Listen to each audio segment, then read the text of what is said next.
pamusoro ivakuru vedare ndadzoka futi ndine nyaya yaProfeti Walter Magaya. Ndiri kuziva kuti vazhinji manga mudonyatsokunzwisisa kuti zvaapapi kupa nyaya yaProfeti Walter Magaya yakazongonyararwa, zviri kufamba sei, vakomana hamusi kutsvaga nyaya here, muri kuita sei? Tadzoka ite ndakachibata kuti dzviba nje chinyaya ichochi. Right, panapa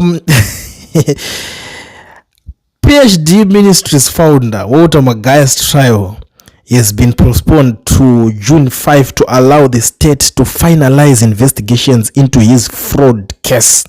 Magaya was jointly charged with his wife Tendai when they appeared in court facing 13 counts of fraud linked to a multi-million-dollar church housing project that allegedly failed to materialize. The charges extend to the couple's companies Planet Africa Private Limited and Yada Connect Private Limited, represented by operations manager Tatenda Chingua. The matter was deferred after prosecutors indicated that they were yet to finalize investigations into the allegations before proceeding with trial.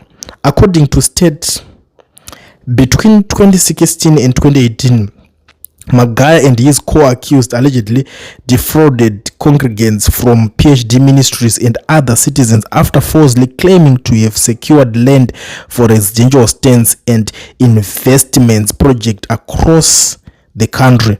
The allocations that were cited included Chishawasha, Westgate, Norton, Arcturus, Rua, Manyame, Nyatsime, Mutare, Kwekwe, and Bulawayo.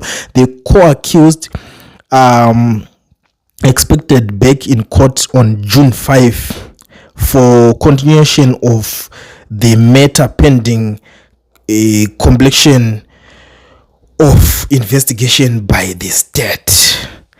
Saka vamagaya pane nyaya yavo vakatanga kusungirwa ayo hatusiya inacho kuita nedzemumabhurugu ayo iye vakatanga kusungirwa nyaya vane mukadzi wavo.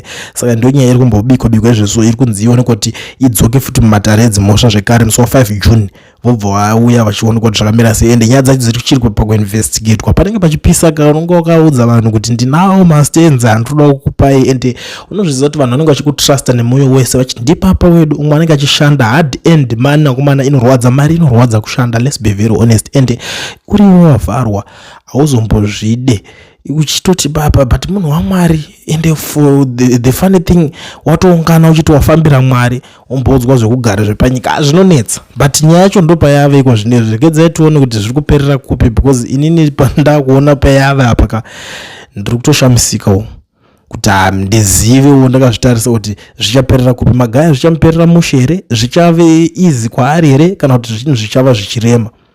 Tichazodzoka tichionesana kuti inenge yapapi nyaya yacho, but for now vambori zvavo pasafe side vari kumboita mesi dzavo. Unenge uchimbomhanyisana nedzimwe, because pane imwe futi iya yekubata chibharo yerepi iya ichiri kumboonekwa kuti ichanikina papi, because yaka ndo imwe yakambonyaradzwa mbichana but ichasumudzirwa pamberi ipapapa. Ende kana pachinge dzazodzoka nyaya idzodzidzi I will be back. Munondoona pa screen ndichikuudzai kuti zvafamba sei futi.